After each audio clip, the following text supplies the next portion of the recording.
In this video tutorial, we are going to use MindFusion Diagram Library for WPF to build the standard neural diagram that you see on your screen. All elements are diagram nodes and links, and you can interact with them. We have added the zoom control to the right to easily bring the whole diagram into view.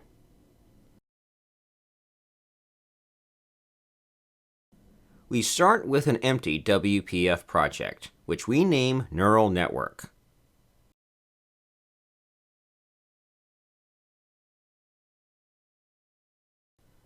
We use NuGet to install the MindFusion WPF diagram libraries.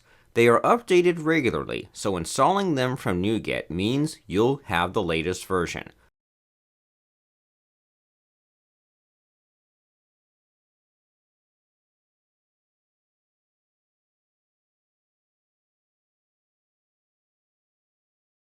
We will declare a namespace mapping to the WPF diagram namespace so we can initialize the diagram control in XAML.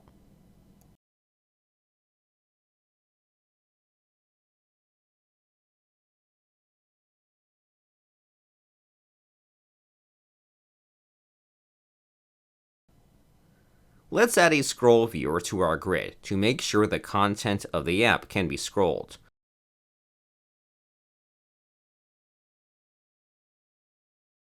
We want the horizontal scroller to be visible only when necessary. Then we create the diagram using the namespace mapping we've added. We assign a name to it so we can access it through code.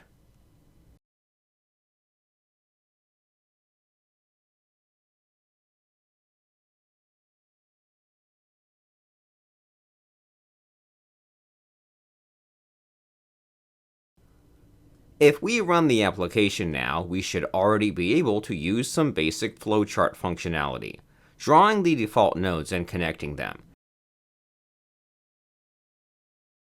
Even with so little effort, we have a working application where users can draw a basic flowchart.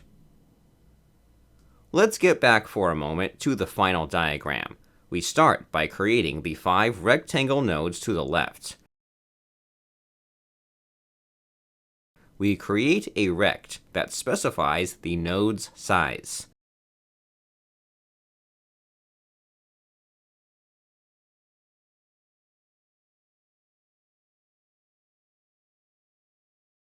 We also initialize a light blue brush for painting the nodes.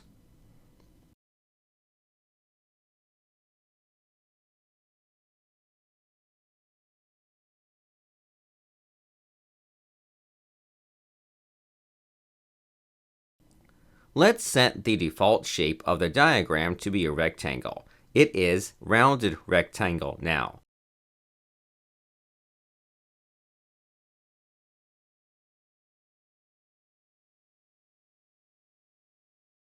Then we create the 5 rectangle nodes in a cycle. They are instances of the shape node class, and their bounds are set with the long node rect instance we've created earlier.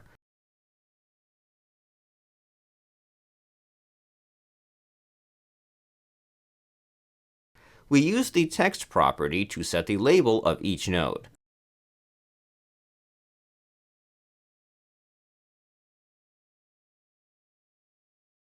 We make sure the label is centered vertically and horizontally by setting text alignment and text vertical alignment to center.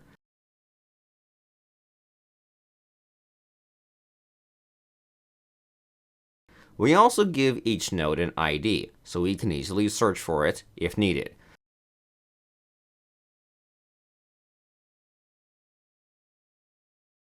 Let's not forget to add the nodes to the nodes collection of the diagram.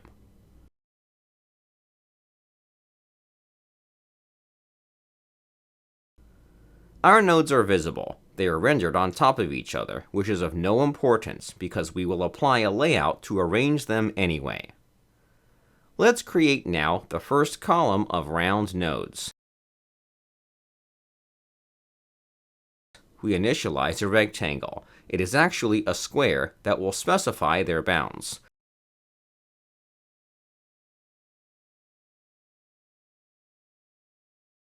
we can reuse much of the code for creating the input nodes.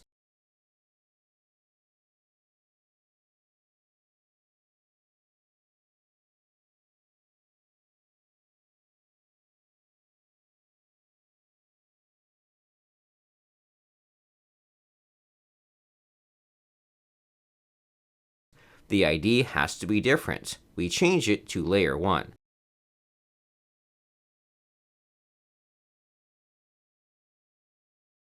We also need to change the shape of the node. It won't be the default shape rectangle, it will be an ellipse.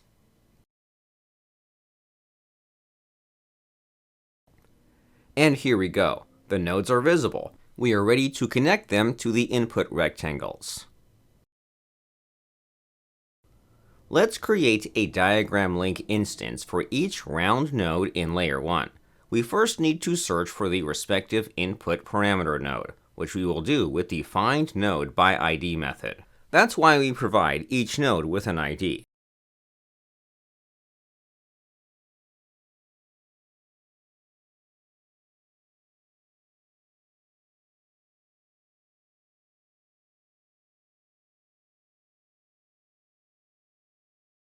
If we have successfully found the node, we create a link from the input node to the round node. The order of the nodes in the constructor specifies the direction.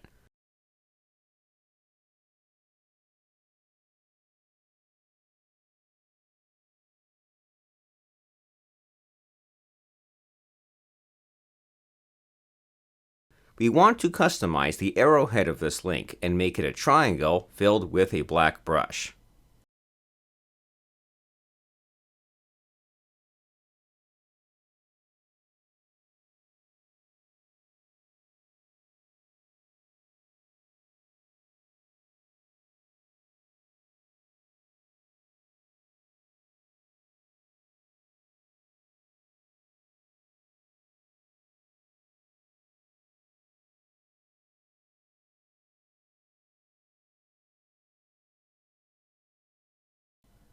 The links and nodes all overlap now, and here's the time to apply an automatic layout.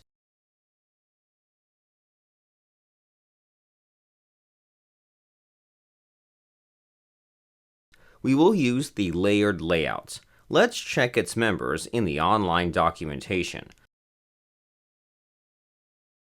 Let's see the direction property.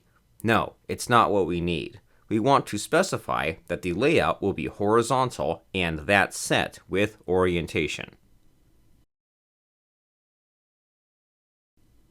So, we create a new layered layout instance and set its orientation to horizontal. All layouts are applied by calling their arranged method and providing it with the instance of the diagram to be arranged.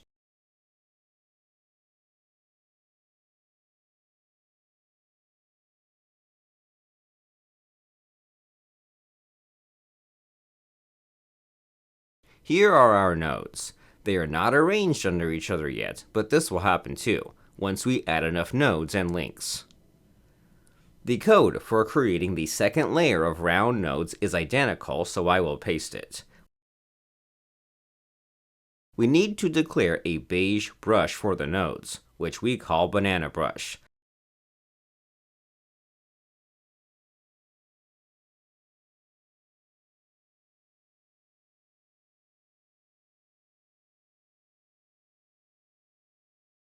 We create 7 new nodes and paint them with this. Also, their ID starts with layer 2. Each of those new nodes needs to be connected with all nodes from the previous layer.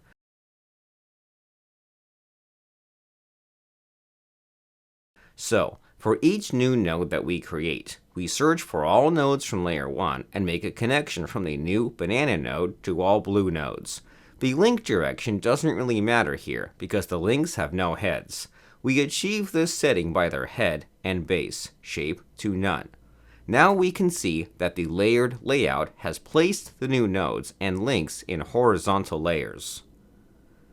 The third layer is identical. It just has only 4 nodes. The code is the same. We connect each new node with all nodes from the previous layer. We find those nodes by their ID.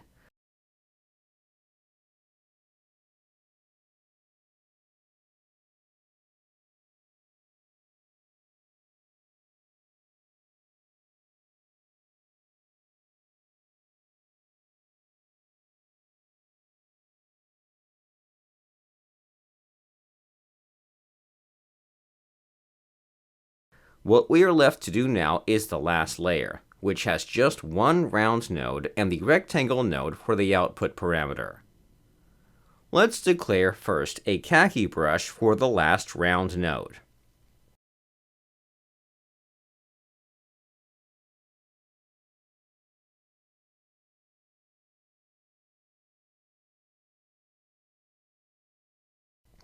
We can reuse the code for creating a round node and replace its brush.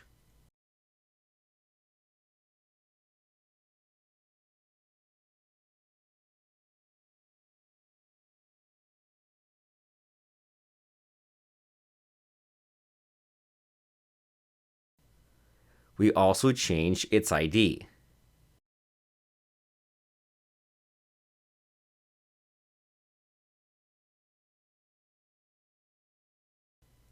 We add now links between this last node and all 4 nodes from the previous layer. We use the same code for creating the links as before.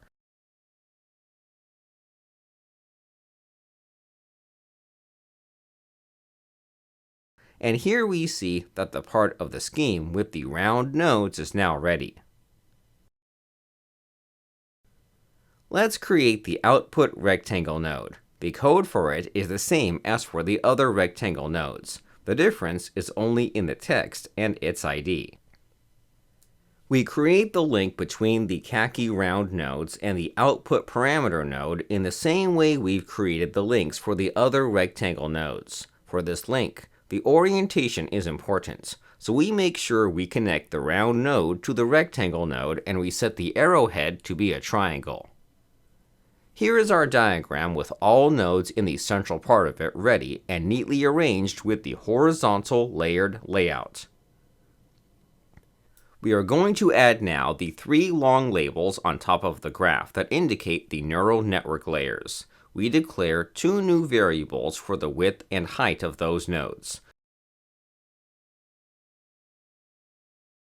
We will add margins to the layered layout to make the whole arranged diagram move downwards, so we can have space for the top nodes describing the layers.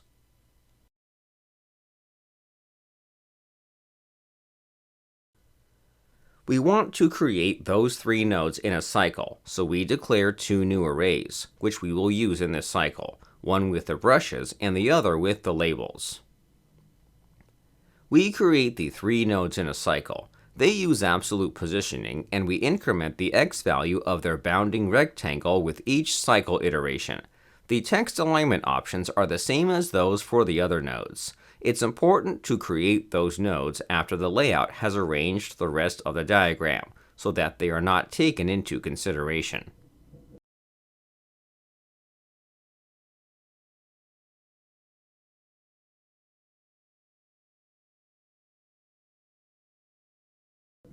Our diagram looks almost finished. What we are left to add are the 4 links around the central part of the graph. In order to provide the right size and location for the last 4 links, we need to question the current diagram for its bounds.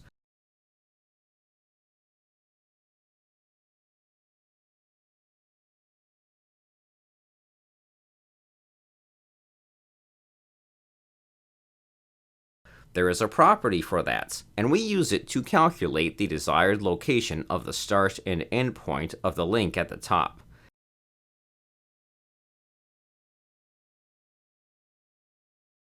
We assume that an offset of 1/4 of the diagram width will be fine as a start point of the link. The end point is at 3/4 of the diagram width.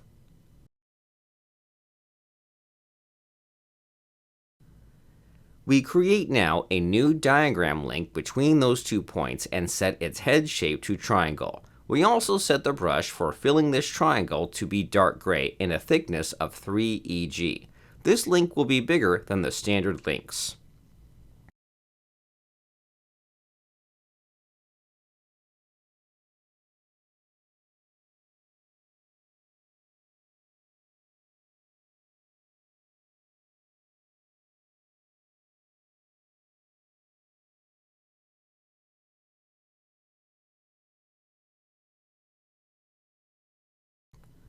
For the label of this link, we will use a link label instance rather than the text property.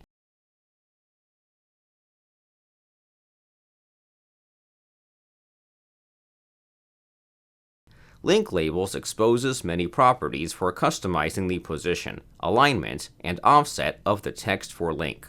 The text property is not so versatile.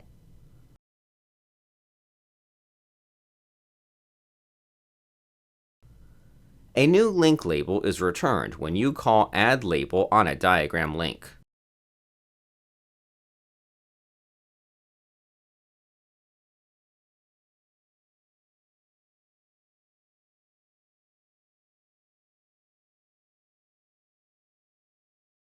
We set the vertical alignment of text to be bottom, which means its bottom corner will be aligned with the link, e.g., it will be rendered exactly above the link.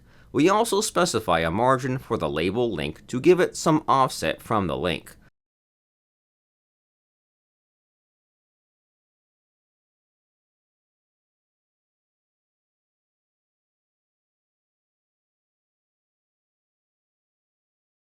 Finally, let's add the link to the links collection of the diagram.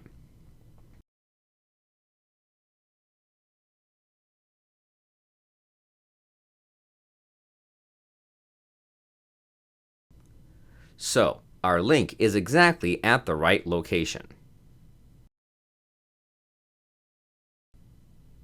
Now, in order to create the bottom link, we need to know the location of the bottommost node.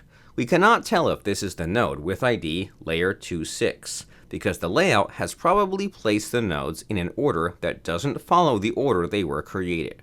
So, we will have to cycle through all nodes in layer 2 and find the one that has the biggest bottom coordinates. Once we know the number, we create two new points that have the same x values as the points of the upper link, but are a little below the node that is located at the bottom of the diagram. We paste the code for the bottom link, which is similar to those of the top link with a few exceptions. First, we connect the endpoint with the start point to make the link go in the opposite direction. We also don't use any text alignment because, by default, link label is rendered below the link anyway.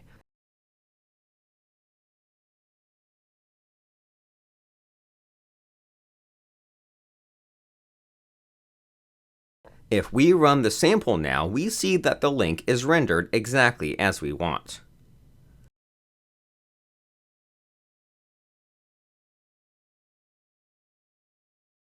What we are left to do now are the two side links. They are easy to create. We just connect the two pairs of start and end points. We remove the head shape and make the stroke dotted and gray. We want those links to be more subtle.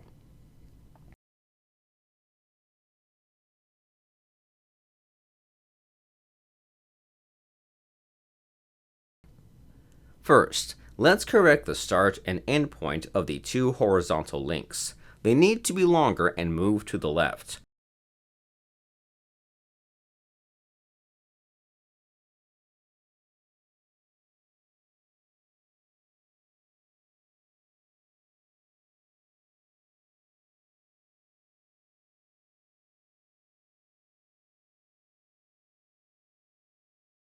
Now we are ready to add the zoom control.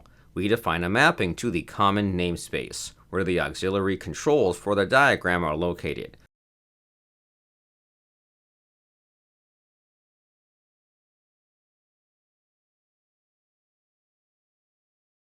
We will set some properties for the zoom control.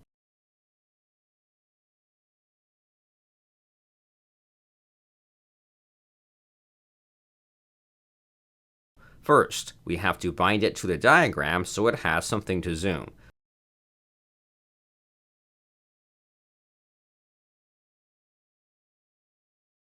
We increase the scroll step and set the zoom factor to 10.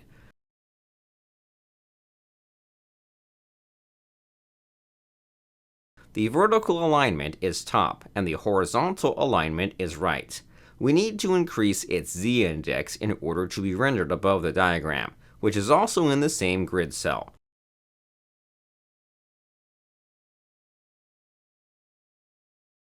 We have to give it a size because it looks rather small. We also set a margin to offset it from the scroll bars of the scroll viewer.